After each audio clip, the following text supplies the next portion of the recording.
You're listening to the HUD Podcast, the official podcast for the Hudsonian newspaper at Hudson Valley Community College. An HVCC podcast for the students, by the students. Your news now. Get ready to enter the HUD. Hey guys, welcome back to the HUD, the official podcast for the Hudsonian, our student-run news organization at HVCC. I'm Abigail Navrat. I'm the editor-in-chief for the Hudsonian. And I'm Nolan Cleary. I'm the managing editor for the Hudsonian. Thanksgiving is coming up, but for many students at Hudson Valley, this Thanksgiving is shaping up to be unlike any other. With the COVID-19 pandemic, many families have chosen not to have large holiday gatherings. Those who do choose to see family may have to quarantine for 14 days. Zephaniah Jackson is a student at HVCC, and he is joining us to discuss how he'll be celebrating Thanksgiving this year. Zeph, thank you for joining us. Thank you for having me, Abigail. Okay, so to start off, I'm wondering, how are your fall activities different this year? Well, this year is obviously with the COVID-19 pandemic happening in March, it's really grinded our gears to a halt. Unfortunately, this year we are only going to have maybe one or two people in the family joining us. My mother, she works at the Albany VA, and every day except for weekends, she has to go up there and work with many different kinds of patients, and you never know when an incident could occur. So, and because of that kind of risk, we don't really want to try and spread it even further. And I'm not saying she has it, but we don't want to take any risks, and unfortunately that includes our own family. So, Zeph, what are some specific traditions that have changed because of the COVID-19 pandemic in terms of Thanksgiving? Well, for Thanksgiving, we usually just prepare the turkey right here in our house, and eventually somewhere around 2 p.m., our family starts showing up, and we each bring each other different dishes. And once the dishes are complete, we all gather in our dining room and we say our prayers to God, thanking Him for providing us and giving us life, family, and we're so thankful to Him and the rest of each other. But now this year, we can't do that. We don't want to risk spreading the pandemic, the virus, to our loved ones. And so this year, I know my aunt's coming up, and my uncle may or may not, but that's it. There's only going to be 5 of us. We're usually just kind of very traditional in that sense, but we also watch a lot of football on that day. Yeah, a lot of American families tend to. With your mom working at Albany Med, has there ever been any positive cases at your household? No, not a single one of us has tested positive, thankfully. That's really impressive. How do you prevent the spread among yourselves, or how does your mom avoid contracting it? My mom has to go through so many regulations at the VA. She only told me about it once, but from what I understand, she and her coworkers alike not only do they have to wear face masks, they also have to wear gloves, and now they have to wear face shields as well. So, what traditions have stayed the same at your house, Zeph?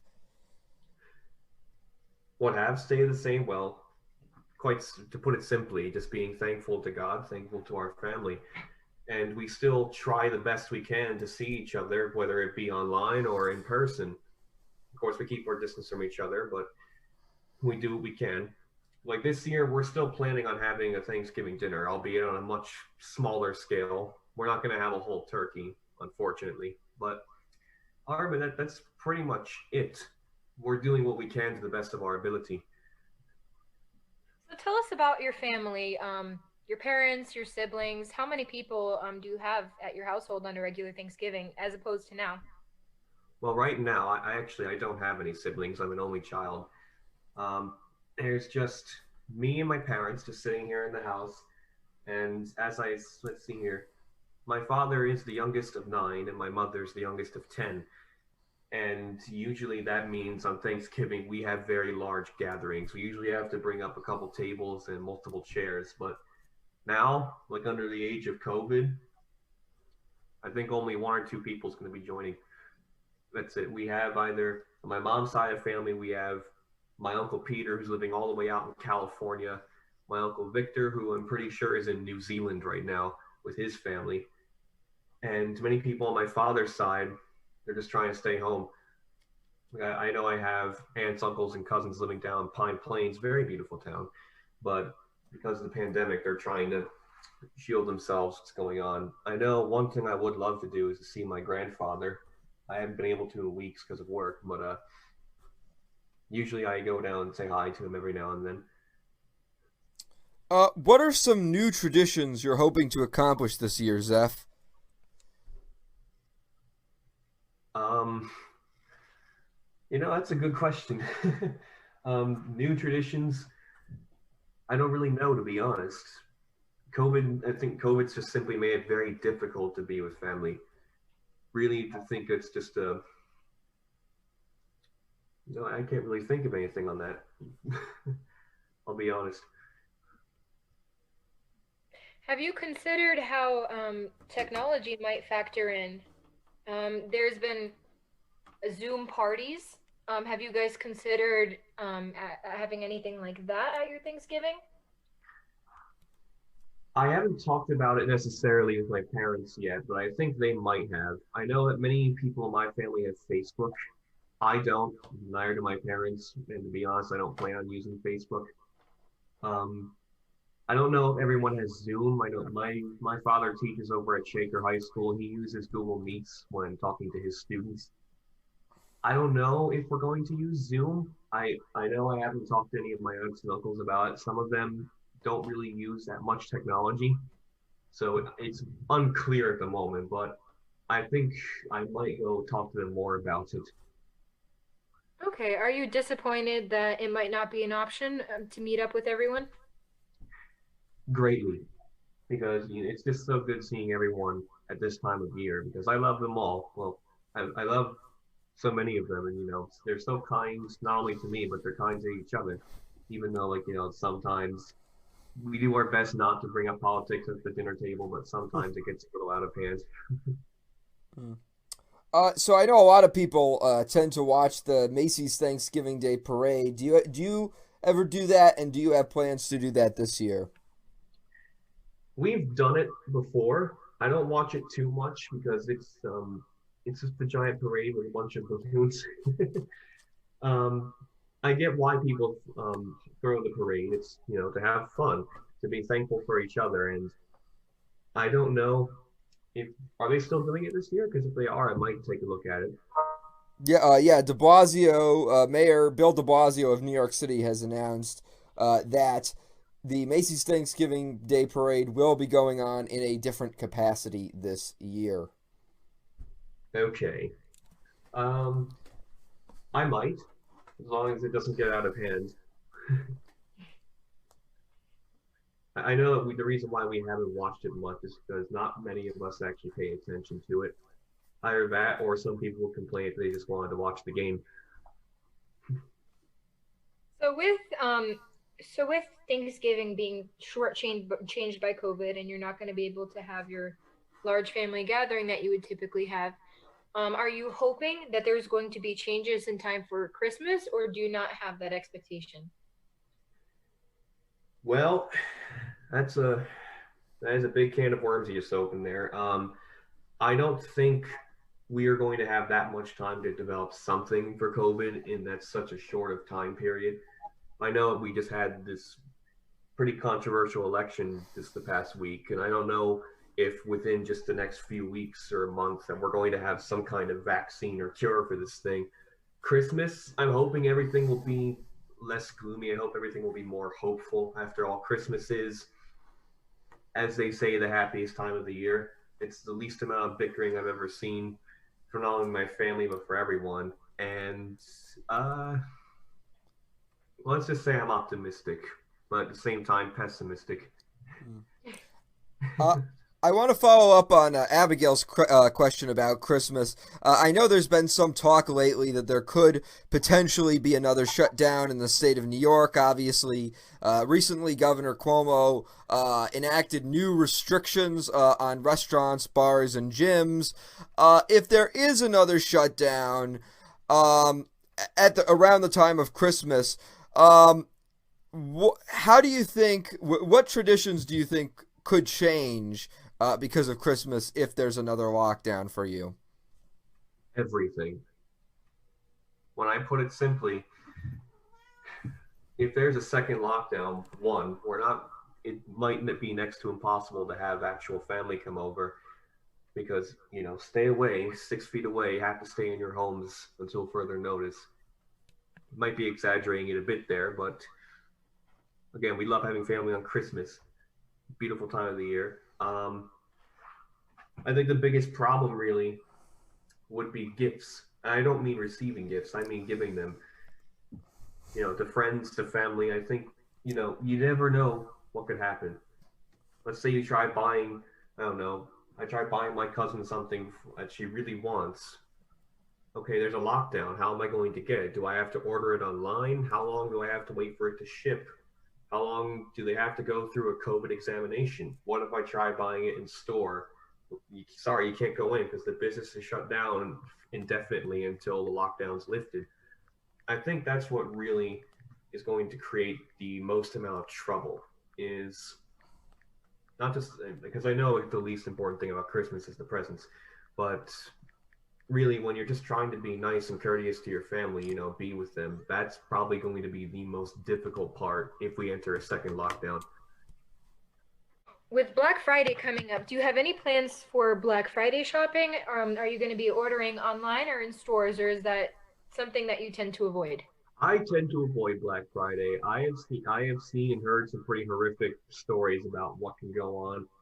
I remember one time, I think last year actually, before this whole thing, I was driving up to HVCC and I saw there was some kind of a massive crowd gathering outside the Walmart in DeFreetsville. And I kind of pulled into the parking lot just to see what was going on, and there was a lot of fist fighting, there was pushing and shoving, and it got pretty ugly, so I just got out of there immediately. And that right there is the one only reason why I will never go shopping on Black Friday. So, Zeph, what are some of the biggest traditions on Thanksgiving that you're afraid you might miss? Just preparing the dinner, I guess. The big Thanksgiving dinner, the turkey, the mashed potatoes, the gravy, the different assortments of vegetables, and ironically chips that we also serve. I think the biggest thing I'll miss is sitting around the table with everyone. Not every day everyone just shows up at your door and just comes in and hangs out. I think the biggest thing I'll miss is just seeing everybody, sitting at the table, just talking about what we've been doing, what we're going to do, that kind of stuff. What is one of your favorite part about the season of fall altogether, or this month specifically, November? Can't say Thanksgiving.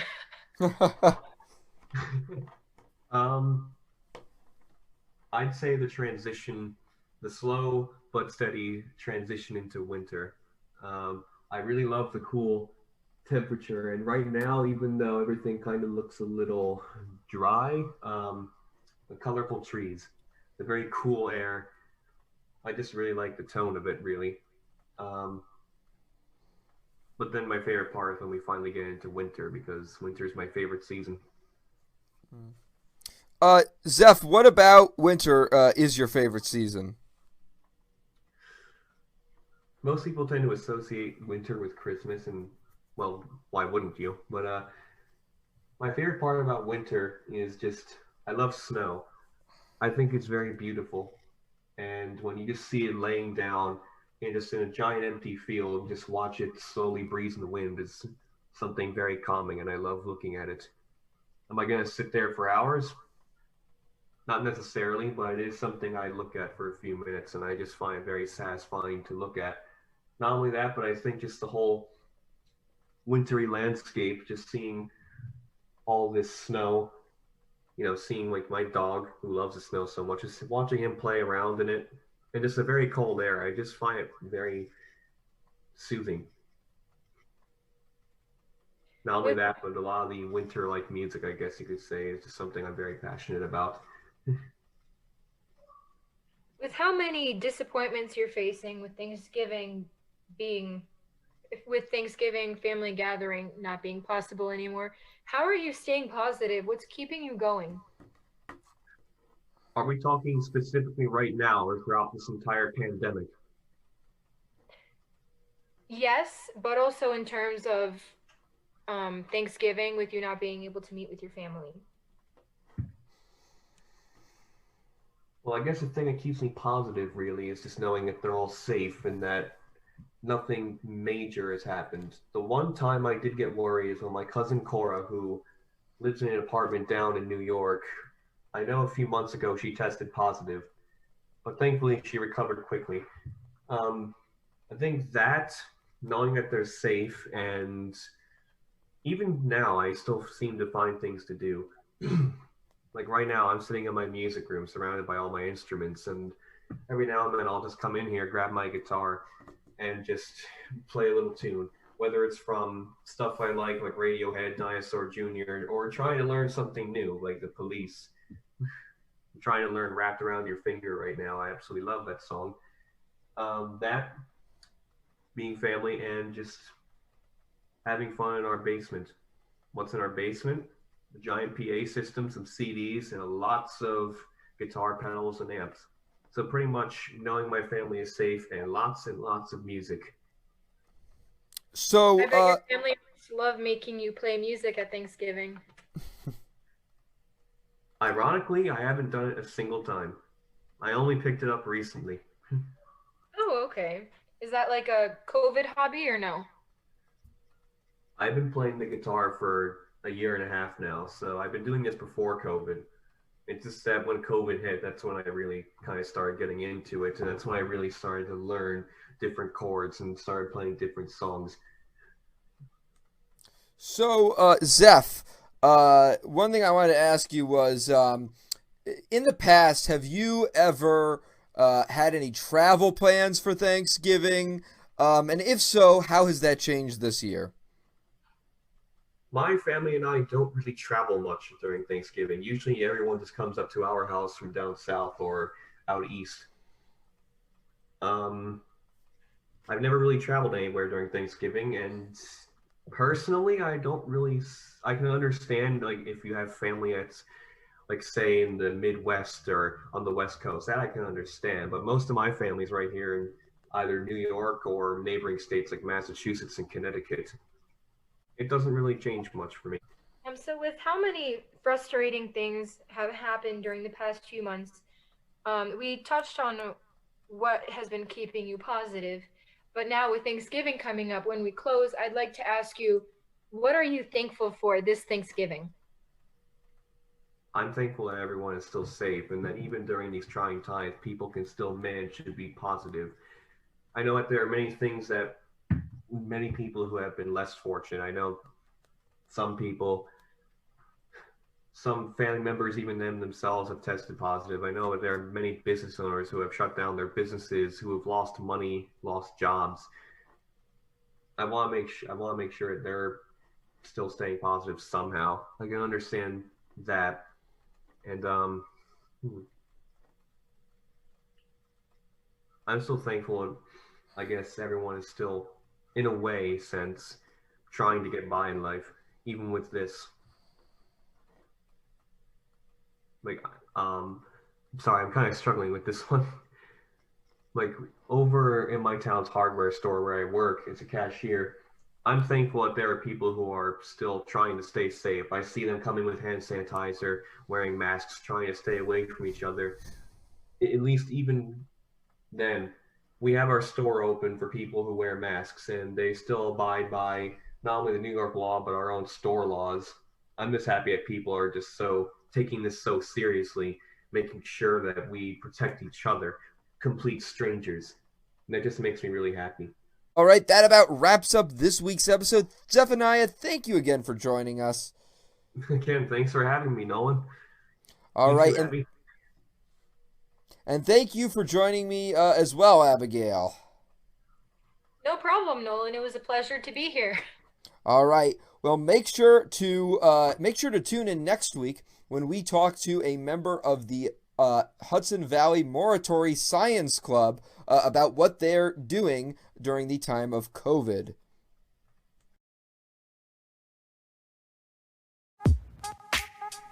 To read more about the following stories, make sure to head over to thehudsonian.org for the latest on-campus news from the Hudsonian, and make sure to listen to new episodes of The HUD every Monday.